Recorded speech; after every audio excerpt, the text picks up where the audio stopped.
ignorancia, del error, del dolor, y estemos prestos a recibir la luz del día. Entonces Cristo es la luz, y la luz en sí es la conciencia, porque fenoménicamente en sí es así. Donde hay conciencia hay luz, donde hay conciencia y luz hay amor, y donde hay amor está Dios. Entonces, en esta Trinidad maravillosa y manifiesta, tenemos la clavícula para ser. Tenemos la formulación que nos va a permitir a nosotros vivir conscientemente.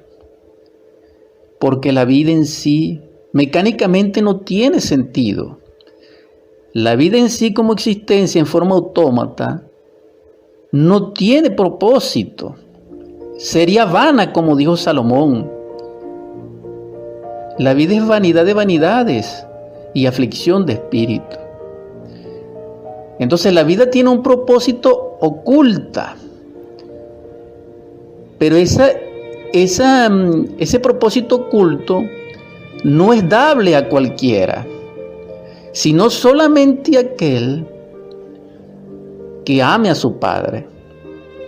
Y llega a amar a su Padre es porque lo inquieta, es porque lo trabaja internamente, es porque lo impulsa desde adentro su Cristo íntimo. Entonces, aquellas personas que tienen ese impulso son los que tienen, dijéramos, el génesis para lograr lo que estoy compartiendo con ustedes en esta mañana. Ciertamente cuando florecen las inquietudes dentro de nosotros, eso es un indicativo psicológico de que nuestro Padre nos está llamando y nosotros debemos oírle. Entonces, oír espiritualmente la palabra de nuestro Padre nos va a permitir una comunión con Él. Y esa comunión es religión, esa comunión es yoga, esa comunión es mística, esa comunión es devocional. Así es. Lo que pasa es con tanto fanatismo, lo que pasa es que con tanto sofisma mental, con tantas teorías y egoísmo y tanto sueño profundo de la conciencia, hemos dividido la divina enseñanza y nos atrevemos temerariamente a descuartizar a Dios desde el punto de vista dialéctico, y Dios no puede ser fragmentado ni dividido, no. Entonces, si la verdad es Dios mismo, y ese Dios mismo está contenido en la verdad y manifiesta en la vida, entonces nosotros encontramos a Dios en la vida. Pero en la vida nuestra, hermano. A Dios no se le consigue en ningún libro, si sea muy sagrado. No, no. A Dios se le consigue en la vida, al Dios vivo que estamos hablando. Pero ese Dios vivo dentro de nosotros, hay que darle la oportunidad de que Él viva en nosotros. No tenerlo en la mente como una teoría, como un teorema, como una expresión brillante del intelecto. No. A Él hay que dejarlo vivir dentro de nosotros, pero pero los dos no pueden vivir juntos. Me explico. El yo no puede vivir con Dios dentro de nosotros, ni Dios puede vivir con el yo dentro de nosotros, no. Por eso es que en su perfección Él hace dentro de nosotros un cuerpo multidimensional. Un cuerpo, dijéramos, de extraordinaria estructura que tiene 7 principios fundamentales. Entonces, en el mundo físico con la personalidad, existen 3 valores más estructuralmente que definen y pueden vivir físicamente en la existencia sin Dios. Pero para superar ese límite y llegar al 5.º principio humano de verdad, no humanoide, no animal intelectual, Se necesitan creaciones divinas dentro de nosotros que pertenecen a esos misterios, a esos arcanos, a esa ciencia pura que es la verdad de Dios. Entonces fíjense ustedes lo que es la verdad. Nadie ha visto una enfermedad fuera del enfermo, fuera de la patología, en su dimensionalidad originaria. Eso no lo ha visto nadie. Pero les aseguro que el Cristo sí lo ha visto. Les aseguro que Moisés también. Les aseguro que el maestro Paracelso, Hipócrates, Galeno, padre de la medicina occidental, lo han visto. Les ha puesto, por decir algo, dijéramos, discúlpenme la expresión, de que un arcángel Rafael, ungido para la medicina universal y sanador absoluto en nuestro sistema solar de Ors, sí ve esa enfermedad. Entonces, ellos sí saben, nosotros no. Ahora bien, esos ojos tan perfectos que son capaces de captar la cosa en sí que dijo Emmanuel Kant, nosotros podemos llegar a tenerlo. Pero para lograr eso necesitamos perfeccionarnos, ser puros. Y para ser puro debemos ser muy humildes, para que el ser pueda asistirnos, porque el que es perfecto es Dios nuestro Padre, y puede perfeccionarnos dentro de nosotros es Él, no el yo, porque el yo no es perfecto, hermanos, hermanas. El yo es imperfecto, el yo es error, el yo es dolor, el yo es un nudo de la energía cósmica producido por errores de los cosmocratores en el universo y por nuestra degeneración. Es decir, es un karma, dijéramos, de Dios. Entonces, el ego dentro de nosotros debemos eliminarlo absolutamente en todos los niveles de la mente y de la expresión múltiple del ser dentro de nosotros para que el ser more allí. Porque ya saben, y les recuerdo una vez más, que el ser y el yo son incompatibles. Ahora bien, existe un común, un mediador, que hace posible que esto se logre, para que podamos hacer el trabajo y poder cumplir con esa palabra de Pablo, de que lo corruptible se vuelve incorruptible, y de que lo imperfecto se vuelve perfecto, y de lo que es mortal se vuelve inmortal. Eso lo puede hacer Cristo dentro de nosotros a través de la conciencia. La conciencia es la mediadora perfecta de Dios, porque es parte de Él en nosotros como último nivel y esperanza aquí y ahora, para que nos lleve a nosotros a la conciliación del ser y del cuerpo, del alma y del espíritu, en esas bodas maravillosas y alquimistas de Canaán. Entonces aquí resplandece el amor nuevamente, la unidad, la paz, la concordia. Y eso no es el yo, porque el yo ni sabe de la paz, ni es pacifista, ni nada. Hay gente que hablan de la paz y andan armados. Hay gente que hablan de la paz y son ofensivos. Y en el nombre de la paz someten tiránicamente a los demás.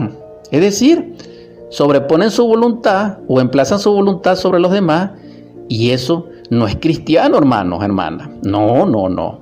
Eso es tenebroso. Eso es oscuro, eso es nefasto. Eso es ignominia.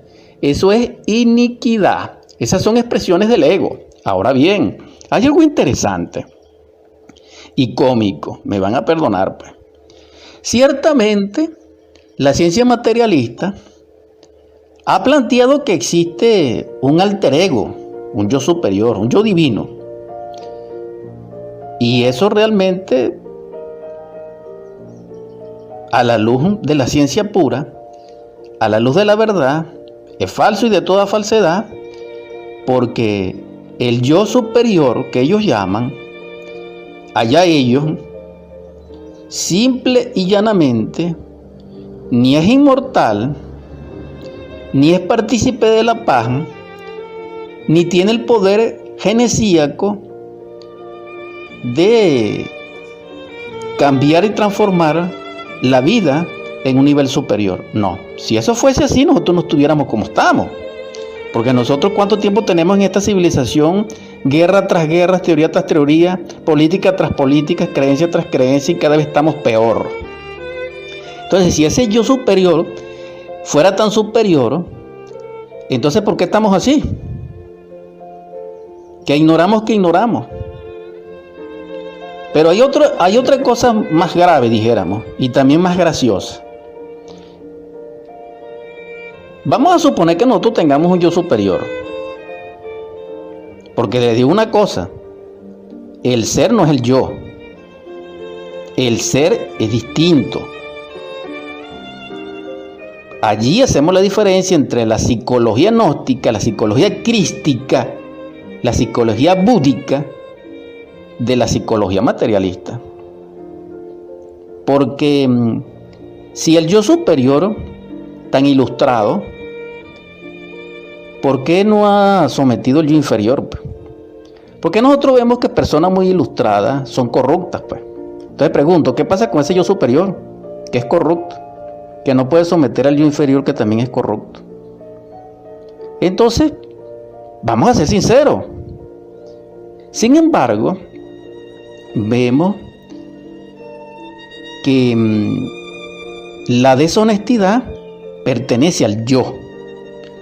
Y lo contrario es la virtud, pero la virtud es del alma. La virtud no es del ego. La virtud no es de la personalidad. La virtud no es del cuerpo físico. La virtud es una expresión, ¿verdad?, que manifiesta en lo social, en la convivencia, una expresión del amor.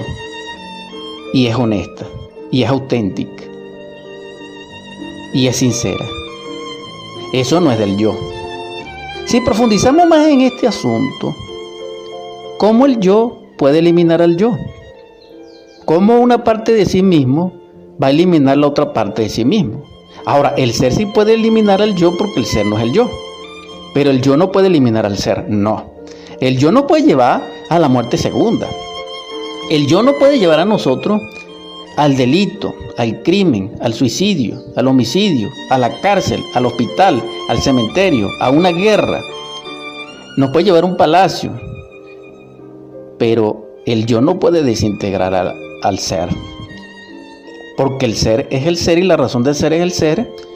Y el ser es perfecto, el yo no. El yo es perecedero porque es un producto. Es una eliminación en un proceso compensatorio de la justicia y del amor. Por eso es que el yo es el anticristo. Y el anticristo es individual, pero también es masivo. El masivo es la sumatoria de los yo individuales o del ego individual o del anticristo individual. Si seguimos profundizamos en eso, vemos entonces que los valores del ser expresados a través de la esencia en el alma, como la honestidad, sustituiría a la corrupción, especialmente administrativa, etc. Entonces el mundo no estuviera como estuviera. No. Fuera casi un Edén, pero no puede ser. Si nosotros tuviéramos 10% de conciencia, es decir, 10% de menos ego, de menos yoes, de menos anticristo, de menos iniquidad, no habría guerra, no habría conflicto, no habría. Imagínense ustedes cómo estamos. Entonces, el ego de esta gente materialista, con su alter ego, adorándole allí, no puede transformar nuestra vida a una octava superior de ser. Porque el ego, como no es partícipe de la paz, no puede generar paz. Porque él es producto del error, del engaño. El ego es lo opuesto al ser. Entonces, si el Padre es la verdad, el ego es la ilusión o lo falso o lo engañoso, es decir, lo ilusorio. ¿Qué es el ego? La ilusión. Es lo opuesto al ser. El ser es la luz, el ego es lo opuesto, es decir, la oscuridad. Entonces, ya sea alter ego o yo superior, está demostrado simple y llanamente de que no es el ser.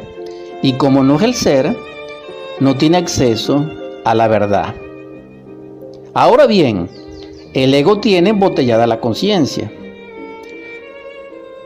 Quien libera la conciencia a través de la disolución del yo o del quebrantamiento del ego a nivel atómico, se libera la luz. Y el ego es desintegrado y es depositado en las dimensiones inferiores de la naturaleza. Allí donde se realiza la muerte segunda. Esa es su morada. Pero nosotros le hemos dado de morada nuestra vida. Por eso sufrimos tanto, por eso somos víctimas de sí mismos, por eso nos encontramos en el estado lamentable de inconsciencia o de subconsciencia o de infraconsciencia, tanto individual como social. Y esto es muy grave porque hemos convertido el planeta Tierra casi en un manicomio o casi dijéramos en una cárcel planetaria, donde todos estamos, dijéramos, presos en el sí mismo y estamos presos de nuestros dolores, de nuestras propias creaciones concupiscentes dentro de nosotros, etc. Entonces,